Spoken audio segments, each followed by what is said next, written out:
FiiO JadeAudio KA3. Audiophiles have become pretty familiar with a good number of FiiO's selection of DAC amps, from the BTR3K to the popular BTR5. Recently, they announced a collaboration with their subsidiary JadeAudio to create a new USB DAC adapter for laptops and smartphones, the KA3 for $89.99. Let's see what FiiO and JadeAudio have in store for us this time. Taking an initial look at the KA3, I could tell that it was going to have one of the better builds out of any DAC adapter. Especially for this price, the KA3's solid metal construction is quite unique.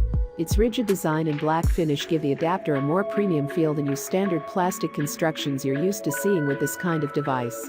Although I would have preferred it came with one, the detachable Type-C cable leaves room to use other options with Type-C, including Type-C to Lightning 3, 5mm and 4mm balanced headphone inputs are supported. Inside of the KA3 is an E59038Q2M chipset, which is a flagship DAC capable of achieving DSD 512/34-bit 784 kHz. It uses an RGB light indicator that tells you what current sample rate you're in. Blue 48 kHz and below sampling rate yellow 48 kHz and above sampling rate green. When I first started listening to the KA3, my first immediate impression was the spread it produces within the soundstage of each set of headphones I tested. There was still linearity to most tracks I listened to, but the width definitely felt expanded. The left and right channels appear to leak into a more open-air sound field, even listening to some closed-back headphones.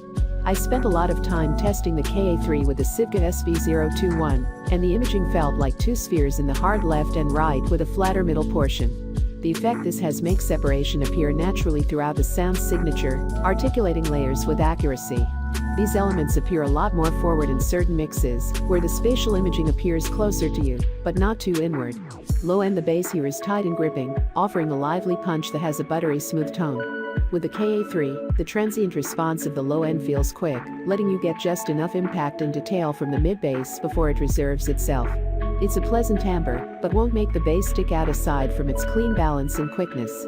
Listening to the Audio-Technica M50X with the KA3, some sub-bass frequencies bloomed, but not with much drive. This faint tone added fullness to the frequency response, but I didn't hear that much more depth in this region. Mid-smoothness in the bass frequencies also resonates in the mid-range as well, culminating in a fantastically lifelike performance. I felt like the KA3 pushed a lot of the mids forward, like they were trying to show off how crisp the response is. Vocals are unsurprisingly the big standout here, appearing in a very direct manner with every little detail on full display.